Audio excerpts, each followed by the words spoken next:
never meant to fall in love with her, especially not her. They say your first real love changes everything. But what if that love could destroy the most important friendship you've ever had? What if loving her meant losing everything, including yourself? My name is Riley Chen. I'm 22 years old, and I'm in love with my best friend's mom. This is the story of how a secret I swore to keep became the lie that could ruin 3 lives forever. You're probably judging me already. Trust me, I've judged myself worse. But before you decide who I am, let me tell you how we got here. Because nothing about this is what you think. Maya Foster became my best friend when we were 12. We were the weird art kids who didn't fit in anywhere else. You know the type. Too creative for the popular kids, too awkward for literally everyone else. But at her house, at the Foster home, I finally felt like I belonged. Her mom, Victoria, Ms. Foster back then, she wasn't like other moms. She didn't just tolerate our weirdness, she celebrated it. She was an artist herself, a gallery owner. She saw us, really saw us. While my own parents were, let's just say they had expectations I could never meet. The Foster house became my real home, the place where I could breathe. Fast forward to college. Yay, you made it here! Before we continue, please support by subscribing, commenting your thoughts, share, and like. I love you all. I was 20, and I finally had the courage to come out. As lesbian. The word felt foreign in my mouth at first, like I was speaking a language I'd only learned in secret. Maya? She was incredible. Supportive, proud, everything you'd want in a best friend. She threw me a small coming-out party, just us and a rainbow cake she'd baked herself. My parents, they tolerated it. That's the word they used. We tolerate your lifestyle. Not accept, not celebrate. Tolerate. The Foster house became more than my second home. It became my only home that felt real. Ms. Foster, Tori, she hugged me that day and said, "I'm so proud of you for knowing yourself." No one had ever said they were proud of me for just being me. But then, everything changed 6 months ago. Maya's dad left. 20 years of marriage, gone overnight. He'd been having an affair with someone from his office, someone younger, someone he'd apparently been seeing for over a year. Maya was destroyed. She stopped going to classes, barely ate. I'd never seen her like that. My strong, confident best friend, shattered. And Tori, Ms. Foster, as I still called her then, she was trying to hold it together for her daughter, being strong. But I could see it. Late at night when Maya was finally asleep, Tori would sit in the kitchen alone, just staring at nothing. I started staying over almost every night, supporting them both, making sure Maya ate, making sure Tori didn't fall apart. That's what best friends do, right? You show up. You stay.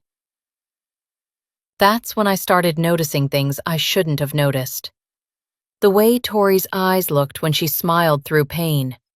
How strong she was being for everyone else while breaking inside. How she'd squeeze my hand when she needed support, and hold it just a second too long. I told myself it was nothing, just gratitude, just friendship. I was lying to myself. 4 months ago, I went to my first LGBTQ+ support group. I'd been out for 2 years, but I'd never really connected with the community, you know? I was nervous, sweating, practicing my introduction in my head. I walked into that room, found a seat, and looked up, and there she was, Tori, sitting directly across from me, looking just as terrified as I felt. She'd just come out, as bisexual, After 20 years of marriage to a man, after a whole lifetime of pushing down who she really was. 42 years old and finally saying the words out loud to strangers.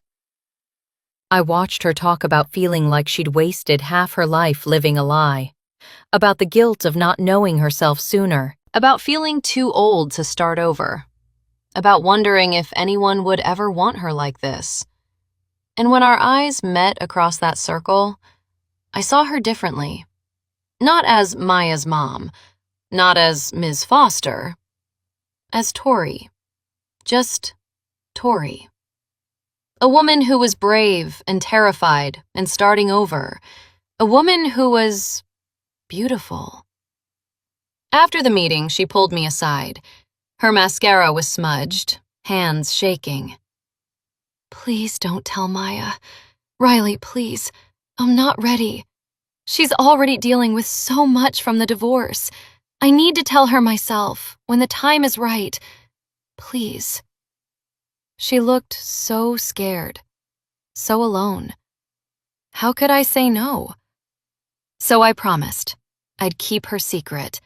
And because she was so alone in this journey, because she had no one else to talk to, we started meeting for coffee. Just to talk. Two queer people trying to figure out who they were. That's all it was supposed to be. Those conversations saved me. She understood things about me that no one else did. The fear of disappointing people, the joy of finally being yourself, the weird guilt that comes with coming out, like you've somehow betrayed your younger self by hiding for so long. We'd talk for hours. About art, about identity, about life. She made me laugh. She made me think.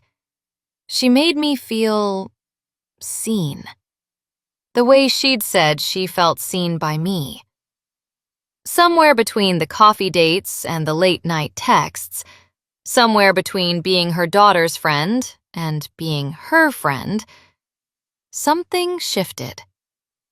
It was 2 months ago, early October, one of those gray, rainy days that makes everything feel heavy. She texted me. "Bad day. Need to talk. Usual place?" I should have said no. I should have known better. But I went. She was already there. She'd been crying. She'd seen her ex-husband that day, Maya's dad, with the woman he left her for. They'd looked happy, in love, everything she'd thought she'd had with him. She looked at me and said, "Riley, what if I'm too late? What if I finally know who I am, but I'm too old to do anything about it? I'm 42. I have wrinkles. I have a daughter your age. What if no one will ever want me like this? What if I've wasted my chance at real love?" Without thinking, I swear, without thinking, I reached across the table and grabbed her hand. I looked her in the eyes and I said, "You're not broken. You're not too late. You're beautiful and you're brave, and anyone would be lucky to—" I stopped, because the way she was looking at me, the way I was looking at her, we both knew. In that moment, we both knew. She pulled her hand back like I'd burned her. I pulled mine back. We both laughed. Nervous, awkward. Changed the subject to something stupid about gallery inventory. But that moment, it hung between us like smoke. You can't unsee something like that. You can't unfeel it. I went home that night and cried, because I realized I wasn't just supporting her anymore. I was falling for her. And that was wrong on every possible level. For 2 weeks, I avoided the foster house like it was contaminated. I made excuses. Busy with school. Big project due. Not feeling well. Maya started asking questions. "Are you mad at me? Did I do something wrong? Riley, talk to me. You're scaring me." and every text from her felt like a knife in my chest. Because how do you tell your best friend that you're avoiding her house because you can't trust yourself around her mother? But Tori kept texting too. Are you okay? I miss our talks. Did I do something wrong? Riley, please, can we meet up? I need to explain. And God help me, I wanted to say yes. Every single time I wanted to say yes. Because avoiding her hurt worse than the guilt. 3 days ago, I finally broke. She asked to meet me at her gallery after hours. Not the coffee shop, somewhere private. I told myself I was going to end it, whatever it was. I'd tell her we needed boundaries, that I couldn't keep lying to Maya, that this had to stop. I was so ready with my speech. I had it memorized. When I walked in, the gallery was dark except for one spotlight. She was standing in front of a painting. It was of 2 women dancing. The artist had captured this moment where they were looking at each other with this mixture of longing and fear. Like they both knew they shouldn't be there, but couldn't walk away. The colors were beautiful, soft, heartbreaking. She didn't turn around. She just said, I bought this last week. I told myself it was for the gallery, to sell, but I think I bought it because it reminded me of us. She finally turned to look at me, and I saw tears in her eyes. Riley, I need to tell you something, and I need you to let me finish before you say anything, because if I don't say this now, I never will. I nodded. I couldn't speak. I know why you've been avoiding the house.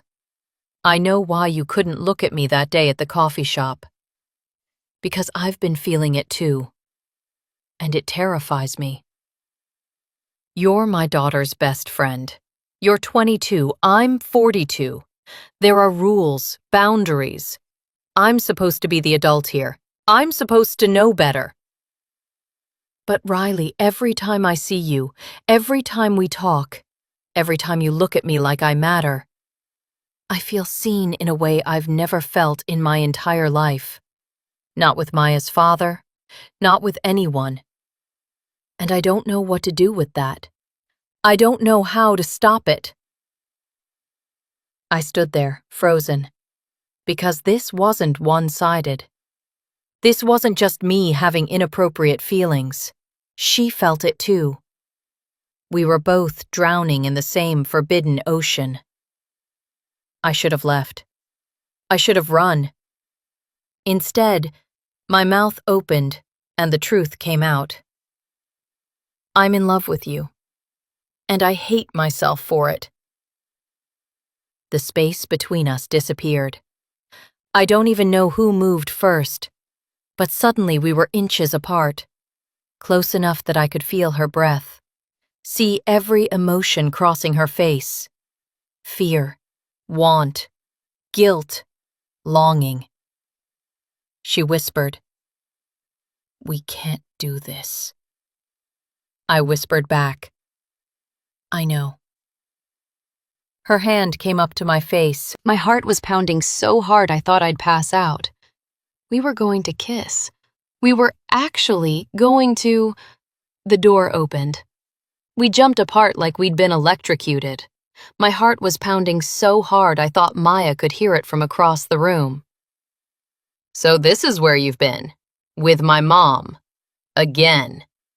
She looked between us, her eyes sharp, seeing something but not understanding what. We must have looked guilty as hell. "Riley, I've been calling you for 2 weeks. You've been too busy for me. But you have time for secret meetings with my mom? What the hell is going on? Why are you two always together now? Are you hiding something from me? Is Mom sick? Is it cancer? Is it about Dad? Is he doing something? What is it?" I opened my mouth. This was the moment. Tell her the truth and lose her forever. Or lie and lose myself. But before I could speak, Tori stepped forward. Riley's been helping me with something personal, honey. Something I'm not ready to talk about yet. I asked her to keep it private. This isn't her fault. Maya's eyes filled with tears. You're lying to me? Both of you? After everything we've been through, after Dad's lies destroyed our family, you're doing the exact same thing? She looked at me. Really looked at me. And I saw our entire friendship flash in her eyes. Every sleepover, every secret, every promise.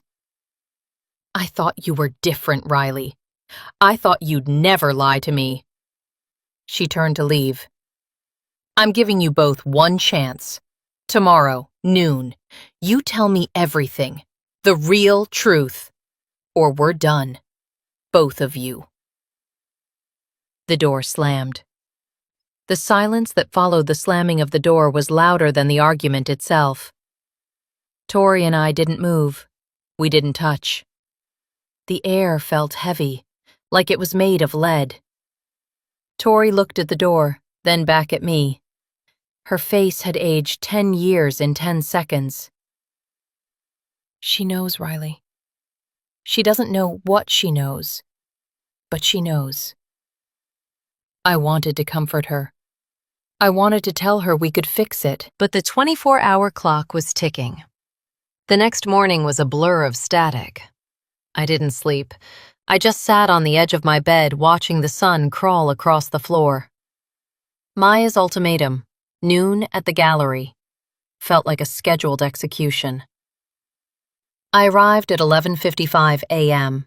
Tori was already there, sitting on a bench in the center of the room. Maya was standing by the window, her back to us. The gray morning light made everything look like a noir film, all shadows and sharp edges. Maya didn't turn around.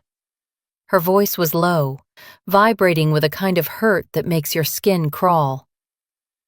I spent all night thinking. I went through every memory, every time Riley stayed late, every time Mom smiled at a text.